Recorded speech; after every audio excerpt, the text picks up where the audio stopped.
A levels, we have like more world history, like American history, right?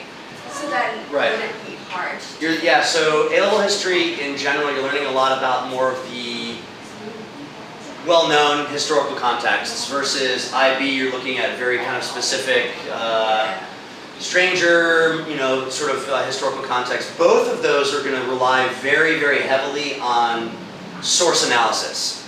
So have you guys got into source analysis at all of it? So it's going to be very, very heavy on the source analysis. There's a very specific writing style for both as far as how you're going to need to write your essays for source analysis. I'm sure you've gotten into that a little bit already. But if you do know you want to study medicine, you might consider, but you enjoy history, you might consider sticking with the IB because you can still have that sixth IB class that's history and still meet all the medical school requirements. And we actually do, we even had a seminar about a week or two ago that was specific for UK medical school students who are a little bit older than you, but the point being is all those medical school students are taking chemistry, physics, bio, and then math on top, right? There's really no room, and again, you can take 5. We showed you that one slide. You can take 5 A-levels, but again, it's going to be incredibly difficult to do all those 5 A-levels.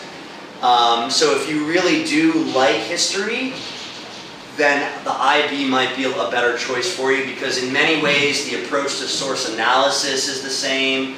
For the most part you're going to be studying different historical contexts, but the assessments are relatively similar and you wouldn't have to drop it. I think if you want to do medical school, especially in the UK, you're not going to have space for history, and that's the sad truth, I'm sorry. Unless you take 5. Unless you take 5 A-levels, that's going to be, so, keep that in mind. You'll be a very busy person. Yeah, but great question though, that's a great question. Do you already have a 6th form college that you're kind of looking at, or? No, I'm probably applying next year, because I'm leaving the year after. The year after, okay. Alright, so you guys still got some time. Yeah. So yeah, you might want to ask yourself how much medical school really means to you. And if that's the way, then you'll want biochemistry, typically physics, math, and that'll give you the best opportunity. Because what's really tough about medical school too is, have you heard of the BMAT? Yeah. The BMAT. So the BMAT is going to be the next level kind of exam where you really have to know your stuff in relation to those subjects anyway. So if you are spending time on history, that's not going to help you off your BMAT whatsoever. And then when you go into, whether it's medical school or dental school, you're going to have to do interviews for 100% of medical schools. Like if I'm going into school for an English degree, I might not need to do an interview at all. If I'm going into school for a history degree, I might not need to do an interview at all. Versus if I'm going in for med school, you're going to have an interview. Okay, it's the same as law school. You actually must. And if you don't get invited to an interview, it's not a good sign, right? It's not a very good sign. So in your interviews, what are those interviews about? Especially if it is an Oxbridge interview. The Oxbridge interviews are famous for having very, very subject-specific knowledge.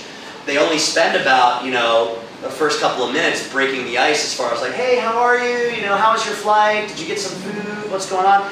And then they will really, really test you as far as your biological knowledge, your chemical knowledge, and very, very weird questions. I have one of my students who he got invited to the chemistry interviews for Oxbridge, and we had to go through and be able to answer questions like, how many atoms are in a glass of water?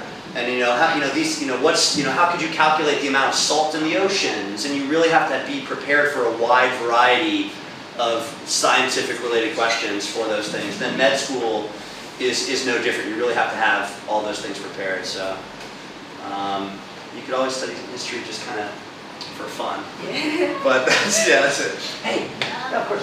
For IB, we will choose scientific biology and chemistry. Okay. For A-level students, medicine, they will do physics and math, right? Well, yeah. They may not require physics. It depends on the specific college. It depends on the specific college. So what we'll see is the most competitive students, the most competitive will do 4. Yeah. You talk about the math or you can The test BMATs, for yeah, you can primary get, yes. medicine. Yeah. Will physics will test as Yes. one of the subjects? Yeah, but it's like easy. It's like GCSE level. Okay. Yeah. So you should have some knowledge, but it's not like A level, physics and GCSE. Yeah. Yeah, no, that's a good question. I think obviously with medicine, physiology is really important. So some students will take physics because of that. And those are really, really competitive students. But in the end, if you do have chemistry, bio, math, and you have 3 A stars, or you have 3 sevens, or something like this, having a 4th subject is not that. Because we're doing IB. Yeah. So we're doing biology, chemistry, physics. Yeah. What's your 3rd one? Chinese. Chinese Yeah. not math. Yeah. So it's okay. It'll depend on the program. So for example, you'll have programs that are, most of the programs are called MBBS. Yeah, and that's just kind of like the general term for a medical degree. But it really depends on what type of medicine you want to get into. We also work with pharmacy students and those sorts of students as well too. So as far as what particular branch of medicine or what degree you want to end up with, and then what the university is, you might not necessarily need that HL math. Yeah. I think most medical school in the UK, they don't need HL. But chemistry HL is required. Normally it's chemistry HL plus recommended bio HL. Math, AA standard. Yeah, it's right. Which cover most of it. Most of it already. And then as far as those separate exams, that'll be a chance to prove yourself mathematically and all that kind of stuff as well too. So when you do the top score in those exams, that'll help out. That'll definitely help out too. And let's imagine worst case scenario, if you don't get a top score in your chemistry or your bio, let's say that you end up getting a 5 in chemistry or a 5 in bio or something like that, then those tests will become increasingly important. And you would really want to get a top score in those too. So that what's nice about those exams, I know you have to use time to study for them and everything, but that's an extra chance for you to prove, hey, I actually do know what I'm doing. And as far as the way that students prepare for them, I can tell you that a lot of students wait way too long to prepare for those. And so if you are getting ready for a UK CAS program, you have class. Okay, sorry, I know we're running for long. But as far as preparing for those programs, I would say make sure you're spending a couple of months in prep with those tests as well. Because for the most part, students are busy and they might not get top scores on those exams. So you can differentiate yourself in that way. Yeah, but good question. Anything else from you guys, or anything else that you're wondering about, or no? Yeah, I think we do have class actually, but anything else from you, Dad, or are you okay?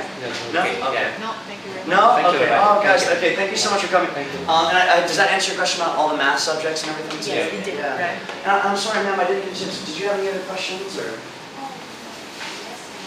Oh, of course, yeah, sure. Hemo. Yes, sure. Hemo, sharp. 我有2個，3個。咁你係我有。 Yeah. 會同佢傾到。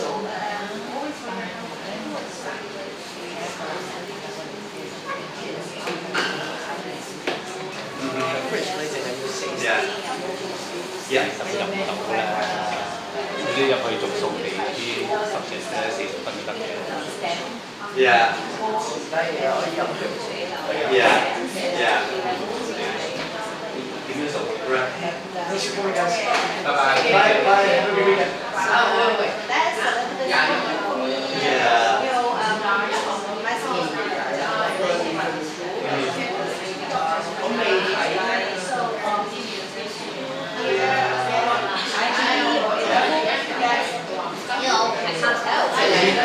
In general, what's really nice is the IB schools, they have a primary years program, and then the middle years, and then the IB. So what's great about that is it kind of prepares you slowly.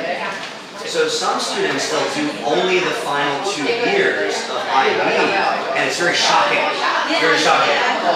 Yeah. Versus if you get into an international school and you're doing, middle years, it's a nice warm up. It's a nice warm up. However, some schools, for example, this guy over here, his school, will do the first 2 years are IGCSEs, which are preparing for A-levels, but then the second 2 years they switch to the DP.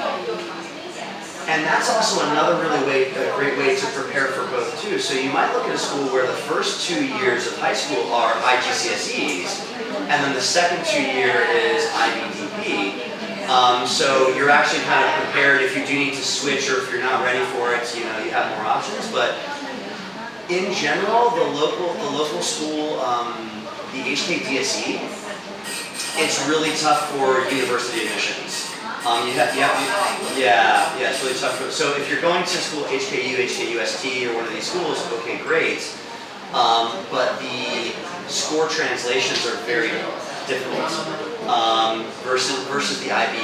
Right now, the far more popular program is the IBDP, and you can UK, US, Hong Kong, also. Oh yeah, and then Australia, Singapore.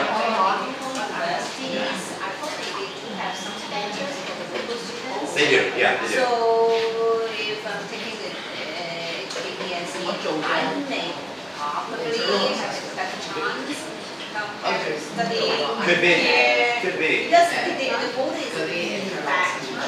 Yeah, and it's the same in the U.S. where, every state in the U.S. has to let some local students in too, and all these kinds of things. So I know what you mean.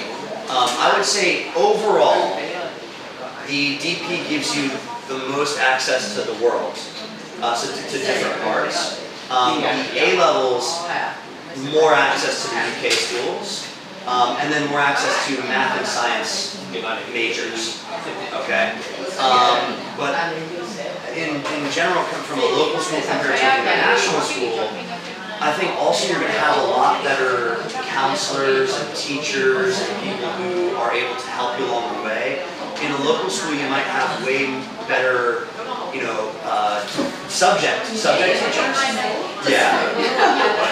Can I create at home, that kind of thing? Oh, class right now. I'm so sorry. Yeah. But maybe you guys can start a chat group too. So great to meet you. Bye, guys. Have a great day. I'm sorry to run. All right. Take care. Bye.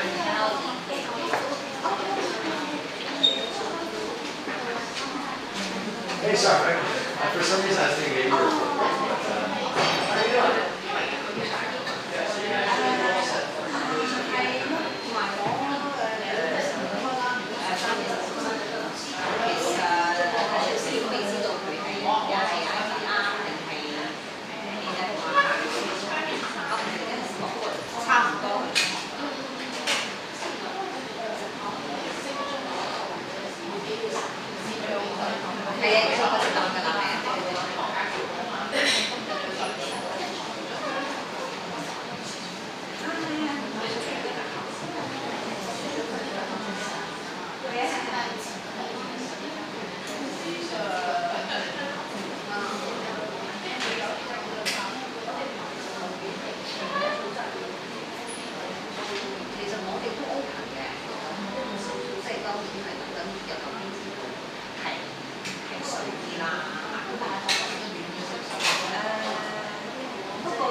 所以大家推前啦，先定定啦。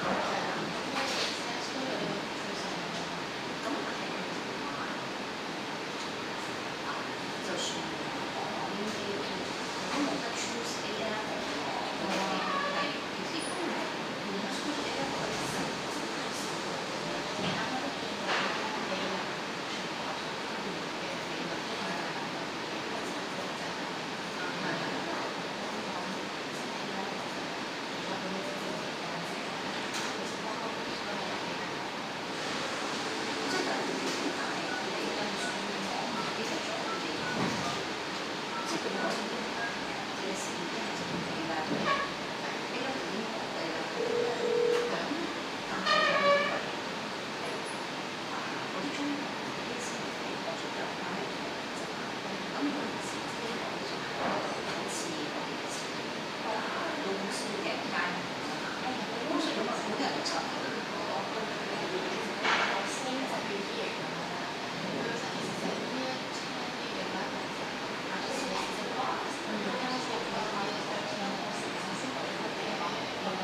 即係大家畢業都係個歲數係一樣嘅，即係以前。